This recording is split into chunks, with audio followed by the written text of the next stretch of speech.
Okay.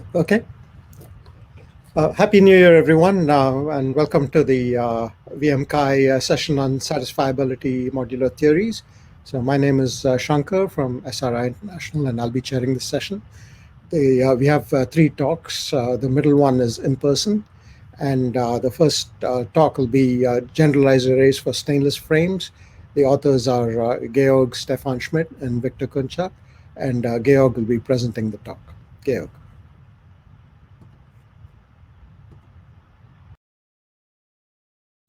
Okay, thank you. So I'll present our paper, Generalized Arrays for Stainless Frames, in which we present a new approach to modularly verifying programs which have mutable data. So to verify stateful programs, there's a variety of approaches, the most popular probably being separation logic with mature tools to it, like very fast, that can actually work on C programs. And alternatively, one can use dynamic frames in tools such as Daphne, where the frames, or actually the footprints of functions, are more explicitly specified, and even specified through program variables or expressions. And then yet other tools like F-star use explicit region-based representations of the heap to achieve properties like separation. And with these come a set of different trade-offs. Above all, automation, especially for separation logic, which strives to be efficient by sort of lifting out this reasoning about separation. But it often comes at a cost of expressivity, for instance, by cutting back on what kind of assertions can be expressed, whether they can be heap dependent, what kind of conjunctions can be expressed. So often non-separating conjunctions not supported by these verifiers. And as I'll be focusing on here, especially in this talk, the ability to generate counterexamples often suffers as well. If you go to a tool such as Daphne that is based on dynamic frames, it becomes difficult to actually generate specific counterexamples that make the program fail. And that's because dynamic frames are typically encoded using frame axioms that involve universal quantifiers. And these universal quantifiers in turn impede SMT solvers' ability to generate models, which in turn makes it hard to actually extract any sort of program inputs that violate the spec. So in this talk, I'll present a new approach to verification by reduction to a functional language. In particular, I'll be talking about stainless, which is our verifier for Scala, that proceeds by successively lowering the imperative and object-oriented features of the Scala language to Inox, which is our own intermediate verification language. And Inox is essentially just a verifier for sets of algebraic data types and higher order functions that have been specified with contracts. In the end, Inox also emits verification conditions that are then discharged by SMT solvers. But it distinguishes itself perhaps from similar solvers by actually also integrating or benefiting from some of the positive aspects of symbolic execution and bounded model checkers. And it achieves this by progressively unfolding function calls. So what's going to happen is that Inox is essentially, if it cannot prove a program to be safe yet, it will kind of step by step actually inline function calls. And as a result, Inox actually is also sound and complete for counterexamples, which is to say that given enough time, if there is actually a violating execution for a program, Inox will find inputs for the function and report those to the user. And already Inox and Stainless in general had the ability to deal with some imperative programs, but we were limited to a fragment in which mutable data was not aliased. So essentially some sort of linearly or finely typed fragment of Scala. So what about shared mutable data? Well, this is what I'll cover in this talk. I'll present an approach that is similar to dynamic frames, but they're going to be encoded via the combinatory array logic that is implemented in Z3. And I'll argue that this yields a rather simple encoding that is still very expressive, more expressive than so many of the approaches that I mentioned before. And importantly, it remains decidable. And this is all the more important because the current VCs that INX emits lie in decidable theories. So we retain decidability in the VCs that we send to SMT solvers, and in turn, this maintains our ability to generate counterexamples. So to get started, to give you a taste of what you can expect from our tool, I'll step through a quick example in which we'll specify a stack. All this is in Scala, but don't worry about it. I'll kind of step you through the features. It's nothing particularly too alien, I would say. So what I'll define here is first a class that is called stack, and it's going to be generic in the element type T. And we'll opt into this new heap encoding by extending a special interface, which is called any heap ref. And so for simplicity, we'll implement our stack by simply having a single mutable field that's going to be private. And we opt into mutability by calling this var. The field is called data, and it's going to be simply an immutable list of t's. Of course, this in general could be any sort of more complicated data structure, but for simplicity, we'll just have an immutable list here. And then we'll go on to add the sort of core methods that come with stack. Firstly, a push method and a pop method. And we'll just write down modular contracts for these two methods. So with the ensuring clause, which specifies the postcondition, and also a require clause, which is a precondition.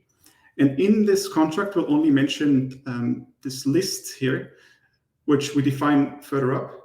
List is going to serve as an abstraction function, a purely functional abstraction, that essentially gives us a snapshot of this mutable data structure, the stack, in terms of an immutable data structure, a list. And here, since our backing store is really just an immutable list, we return that exact list. And so then we can use this list to actually specify the behavior of push and pop in sort of the obvious ways. So for instance, for push, if we take the snapshot after push is executed, that's equivalent to the old snapshot const with the new element, and the analogous thing for pop. Now, the implementation of these two methods is really straightforward. So we just mutate the field data by this new const element and the analogous thing for pop.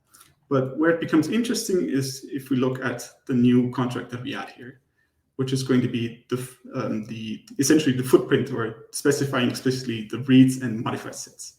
So for this purpose, we'll define one more auxiliary method, which we call wrapper, which essentially corresponds to the footprint of this data structure. This is going to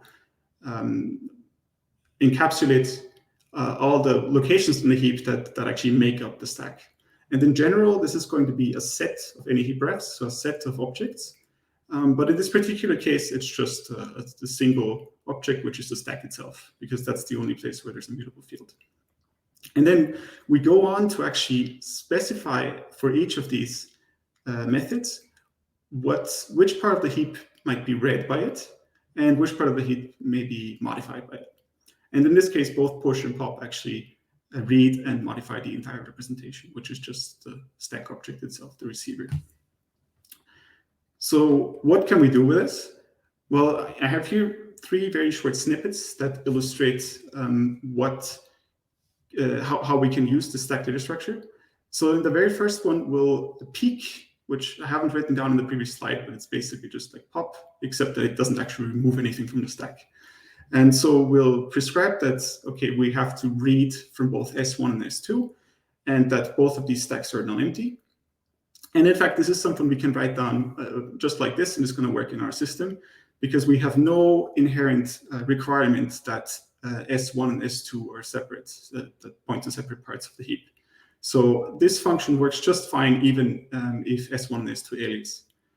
Now, we also have pop both here, which doesn't work for a more subtle reason. So so if you imagine that S1 and S2 were the same, and we just require that S1 and S2 are non-empty, then if they point to the same one, and you have a stack with a single element, then you've now emptied it after the first pop, and the second pop would fail. So here we actually explicitly require that S1 is not equal to S2. And then finally, we could write a version of this where we actually made the mistake that we did not explicitly assert that they're distinct, and this leads to this issue.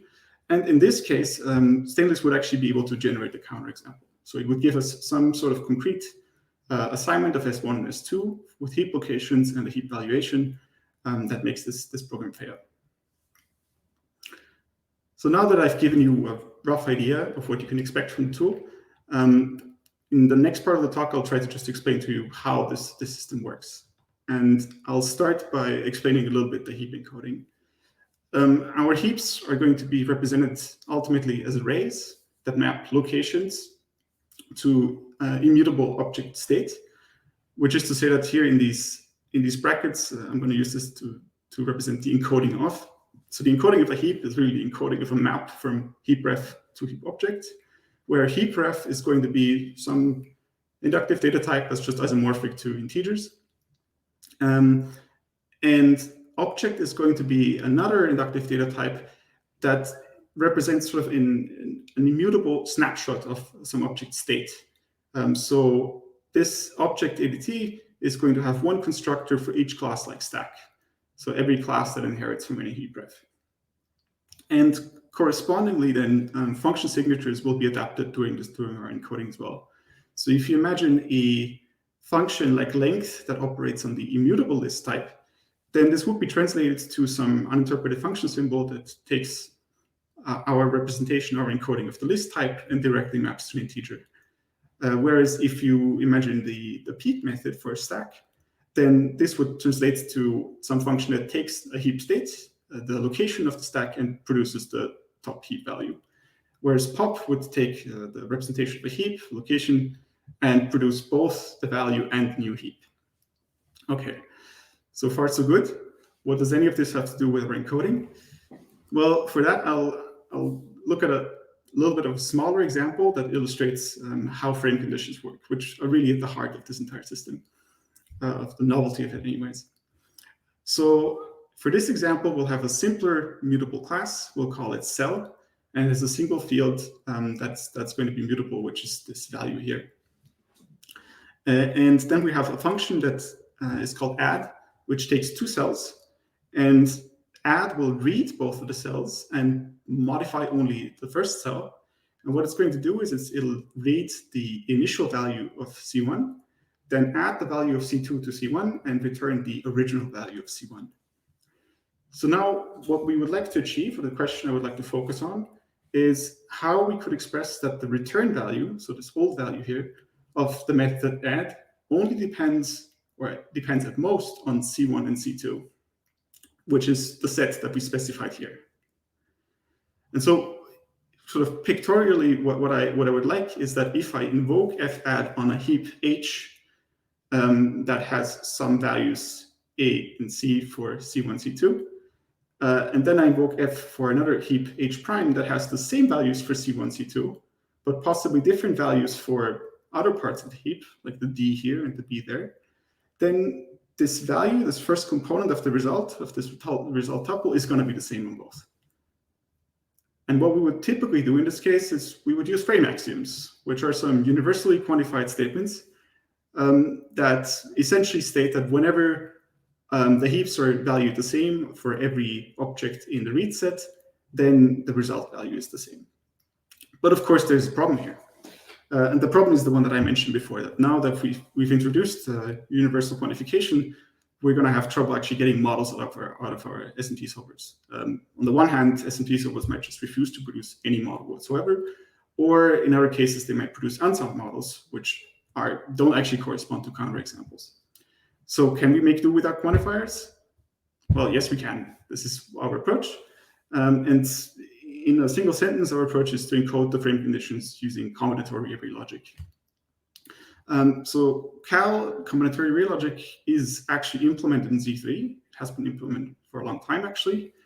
And we've implemented our extension to Stainless sort of on top of this by emitting the constructs in this generalized array theory as part of our VC generation. And the important thing is that combinatorial array logic is decidable, and it can be combined with other decidable theories and remains decidable in this case. In general, there's a lot to be said about these generalized array theories, and if you're interested in this, you should watch the just succeeding talk by my colleague Viktor. So for now, we'll just focus on combinatorial array logic itself, which is essentially the array logic that you know from McCarthy. So it has an axiomatization that describes how stores and selects interact. This is just the usual part. But it also has two new constructs. Firstly, a constant combinator, which gives you an array that is valued the same in every location. And importantly, a map combinator, which acts as a pointwise combination of n arrays, essentially. So from a functional programming perspective, you can think of this as a zip width. And why is this important? Well, it yields a strictly more expressive theory, of course. For instance, in Z3, this is used to encode set operations. So if you think of set of t, that can be represented as an array from t's to bool. So essentially an indicator function for elements that are included. And set union can then be encoded by instantiating the map combinator at this junction.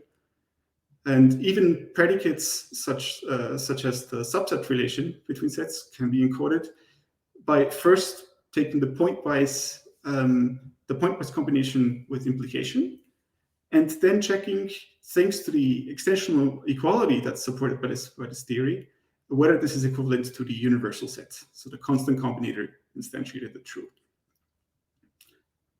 Now, what we're going to do for our work is take inspiration from this encoding of sets and define a ternary operator which merges two maps according to membership in a set.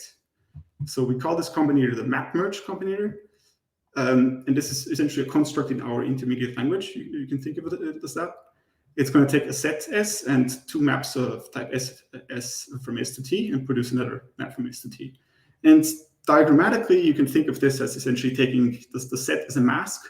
So it's here, this example, it has true, false, true. And then if it's true, it's going to pick the valuation from the first map. And if it's false, it's going to take the valuation from the second map. So with this specific mask and these inputs, we'd end up with A, Y, C. And so here is essentially a more symbolic axiomatization of this operation. But the important part here is that this is very straightforward to express in combinatorial array logic. It essentially just corresponds to instantiating the map combinator with the if-then-else function that's built into Z3. So what can we do with this now? Well, first of all, we're going to use it to project certain read and writable parts of the heap. So since our heap is just encoded as a map, we can use map merge to operate on heaps. And if you recall our add example, instead of a universally quantified frame axiom, we're not going to assume a quantifier-free combinatorial array logic formula at each call set of add. And so how does this help us relate these call sets? Well, if we look sort of at the real function invocation, I'll call this the real one because it's f, the function that the add function that we're interested in, invoked with the actual current heap h, and references to cell 1 and cell 2, and then just projecting out the result value of that. And then we're also going to look at an alternative invocation, sort of a hypothetical invocation, that before passing in the heap, merges the current heap h with a dummy heap. And the way in which we select which parts of the heap to mix, which part of the heap to select, we use this read set. So basically, we're only going to use the valuation of the current heap in the read set for cell 1 and cell 2. And for every other part, we'll use dummy valuations, where this dummy heap is some fixed but arbitrary and well-formed heap. And so now you can imagine if we inject this for every call of add, the solver for combinatorial array logic in Z3 is going to be able to relate these different function calls merely by figuring out that basically map merge of this and map merge of another heap h prime are going to be the same if h and h prime are the same in simply C1 and C2. Everything else is trivially the same because it just comes from this fixed dummy heap. So that's really sort of the core insight. And we'll build upon this a little bit more by noticing that we can also use map merge to encode another primitive, which we'll call heap unchanged. And so heap unchanged is going to be another ternary operator, which is going to take a set of objects O, some sort of heap value 1 and another heap value 2. And it's going to correspond to, it's going to be equivalent to saying that for all the objects in O, H1 values that object in a shallow sense equivalently to heap 2.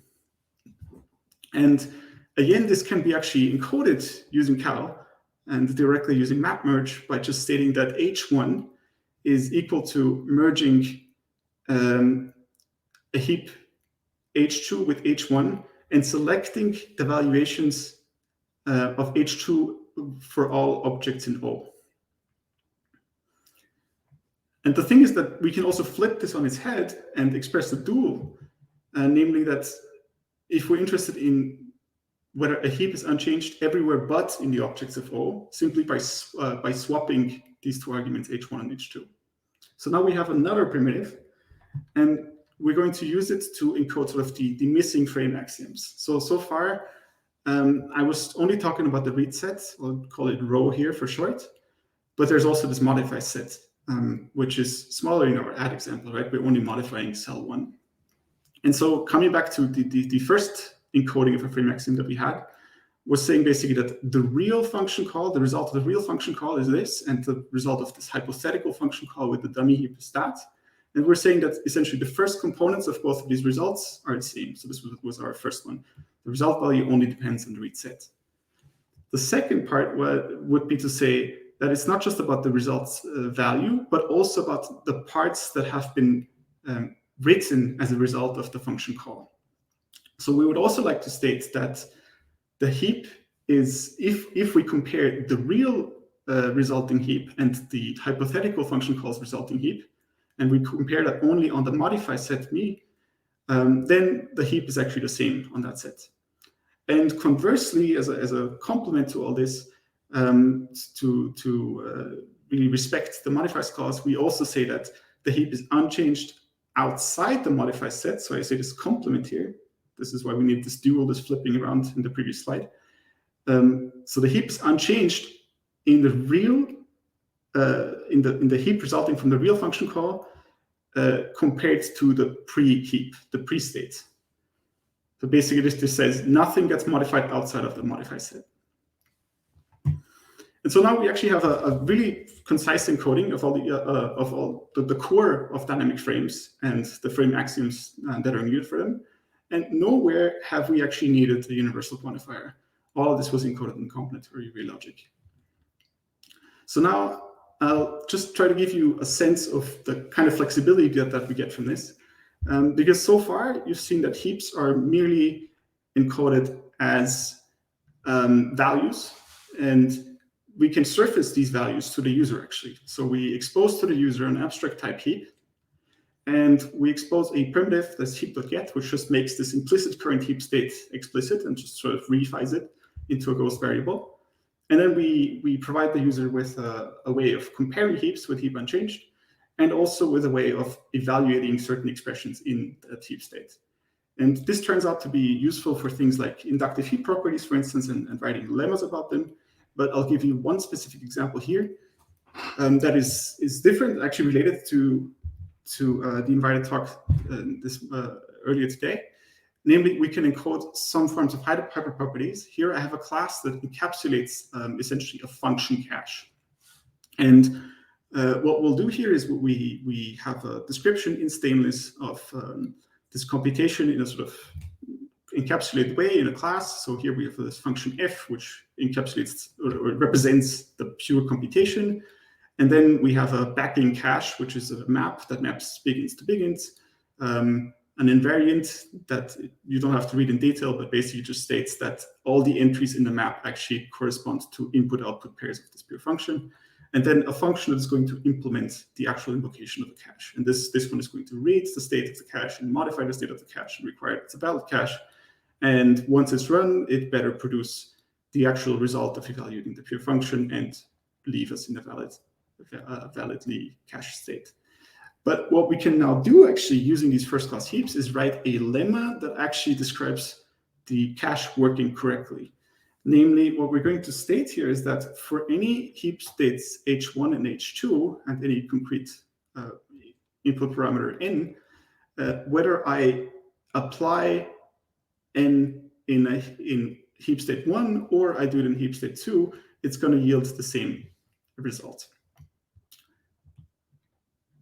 So I hope you see that this is actually gives us a lot of flexibility compared to other approaches where we could not have explicitly talked about the heap, or we would have needed other constructions like product programs, for instance.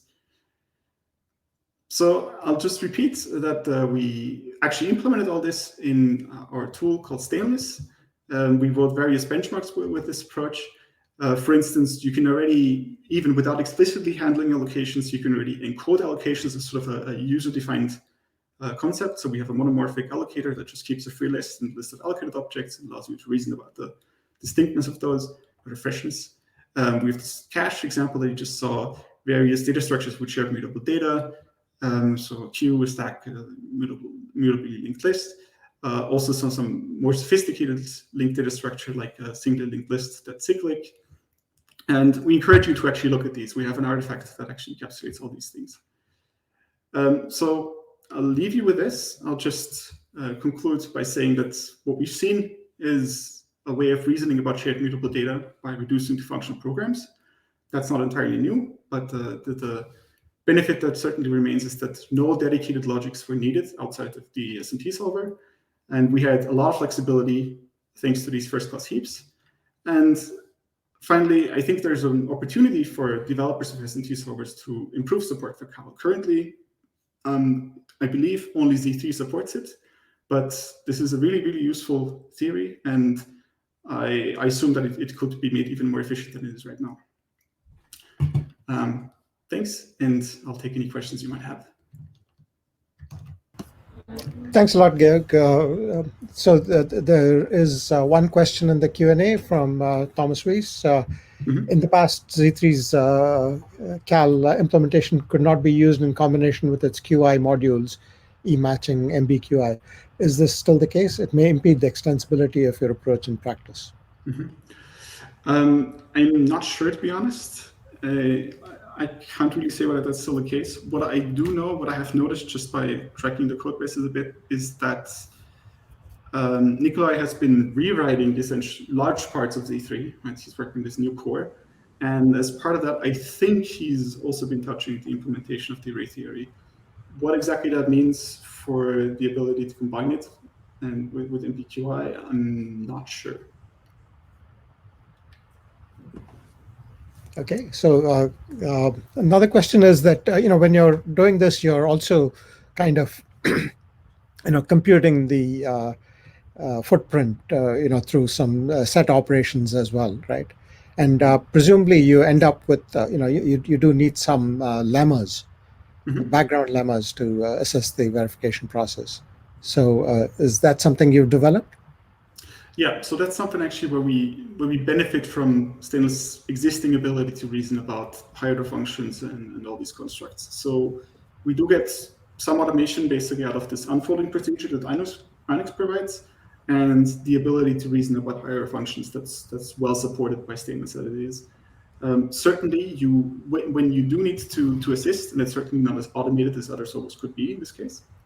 But when you do need to assist, then you can write lemmas explicitly by writing recursive functions that essentially prove the correct thing as part of the postcondition. So you have all the means of developing this proof explicitly in the system.